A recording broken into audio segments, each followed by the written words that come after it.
woman looking for a relationship ends up with a date filled with terror. What started on Craigslist turned into a kidnapping, but what the victim did next actually triggered a chain of events that may have saved her life. Meg McLeod tells us what happened.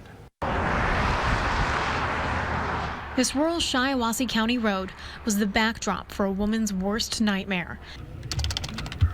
And that nightmare started here on Craigslist when the 22-year-old answered an ad from a man seeking a submissive partner. The two decided to meet up near his Chesaning area home, but when she got there, she quickly realized this was not the man in the picture she'd seen. He then forced her into his car and drove off, but she didn't go without a fight. Police say that may have helped save her life. And once things weren't going well and she wanted to go home, she was assaulted and then bound. When police approached, they found a young woman screaming for help in the back seat of a car. She had a bag over her head, her mouth was duct taped shut, and her wrists were zip tied behind her back. She had been kicking the front seat of the car, causing the driver to swerve.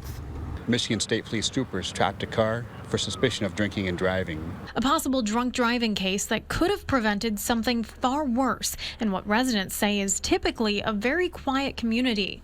I can't believe something like that happened around here.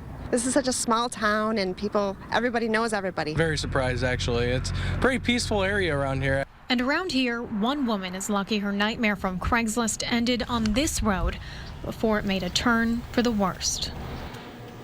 What happened to the victim could have been much, much worse. Police say much about the suspect, even his email address, was fake, and that would have made it much more difficult to track him down. He's expected to be arraigned tomorrow on kidnapping and assault charges. At the social media desk, Meg McLeod, WNEM TV5. All right, Meg, it's worth noting if you do meet somebody on Craigslist, you should do it in a public place, or if you can, go to a police post. They're making their lobbies available more and more for these kinds of transactions.